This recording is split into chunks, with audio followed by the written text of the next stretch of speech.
ನಾಡಪ್ರಭು ಕೆಂಪೇಗೌಡರು ಕಟ್ಟಿರ್ತಕ್ಕಂತಹ ಬೆಂಗಳೂರು ನಗರ ಕಾಲಕ್ರಮೇಣ ಬೇರೆ ಬೇರೆ ಕಾಲಘಟ್ಟಗಳಲ್ಲಿ ಬೇರೆ ಬೇರೆ ಆಡಳಿತಗಳನ್ನು ಕಂಡಿದೆ. ಸ್ವಾತಂತ್ರ್ಯ ಬಂದ ನಂತರದಲ್ಲಿ 1963ನೇ ಇಸವಿಯಿಂದ ಬೆಂಗಳೂರು ನಗರವನ್ನು ಒಂದು ಪೊಲೀಸ್ ಕಮಿಷನರೇಟ್ ಆಗಿ ಬದಲಾವಣೆ ಮಾಡಲಾಗಿದೆ.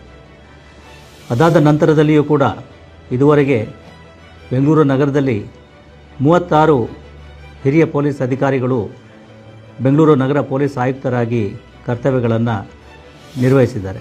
ಬೇರೆ ಬೇರೆ ರೀತಿಯಲ್ಲಿ ಬೆಂಗಳೂರು ನಗರ ಬದಲಾವಣೆಯನ್ನು ಕಾಣ್ತಾ ಬಂದಿದೆ. ಇವುಗಳೆಲ್ಲರ ಹಿನ್ನೆಲೆಯಲ್ಲಿ ಈ ಹಿಂದೆ ಬೆಂಗಳೂರು ನಗರದಲ್ಲಿ ಕರ್ತವ್ಯ ನಿರ್ವಹಿಸಿರ್ತಕ್ಕಂತಹ ಹಿರಿಯ ಪೊಲೀಸ್ ಅಧಿಕಾರಿಗಳೇನಿದ್ದರು, ಕಮಿಷನರ್ಗಳೇನಿದ್ದರು, ಅವರುಗಳ ಒಂದು ಸರಣಿಯನ್ನು ನಾವು ಯೂಟ್ಯೂಬ್ನಲ್ಲಿ ತರ್ತಾ ಇದ್ದೀವಿ ಪಾಡ್ಕಾಸ್ಟ್ ಮುಖಾಂತರ.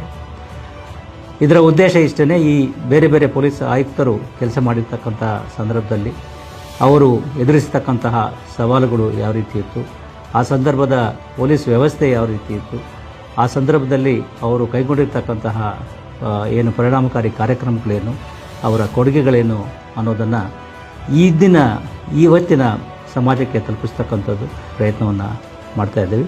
ಇದಕ್ಕೆ ನಾವು ನಮ್ಮ ಬೆಂಗಳೂರಿನ ನಿಮ್ಮ ಪೊಲೀಸ್ ಕಮಿಷನರ್ ಅಂತಕ್ಕಂಥ ಒಂದು ಟೈಟ್ಲನ್ನು ಕೊಟ್ಟು ಇದರಲ್ಲಿ ಪ್ರತಿ ತಿಂಗಳಲ್ಲಿ ಒಬ್ಬ ಹಿಂದಿನ ಬೆಂಗಳೂರು ನಗರದಲ್ಲಿ ಕೆಲಸ ನಿರ್ವಹಿಸಿರ್ತಕ್ಕಂತಹ ಪೊಲೀಸ್ ಕಮಿಷನರ್ಗಳ ಒಂದು ಸಂವಾದವನ್ನು ಇದರಲ್ಲಿ ಪ್ರಸ್ತುತಪಡಿಸ್ತಾ ಇದ್ದೇವೆ. ಇದು ತಮಗೆಲ್ಲ ಮನವರಿಕೆ ಮಾಡಿಕೊಡಲಿಕ್ಕೆ ಬೆಂಗಳೂರು ನಗರ ಪೊಲೀಸ್ ವ್ಯವಸ್ಥೆ ಬಗ್ಗೆ, ಜೊತೆಗೆ ಪೊಲೀಸ್ ಇಲಾಖೆಯನ್ನು ಜನರಿಗೆ ಹತ್ತಿರ ತರುವಲ್ಲಿ ಅನುಕೂಲವಾಗ್ತದೆ ಅಂತ ಹೇಳಿ ನಾನು ಭಾವಿಸ್ತೇನೆ.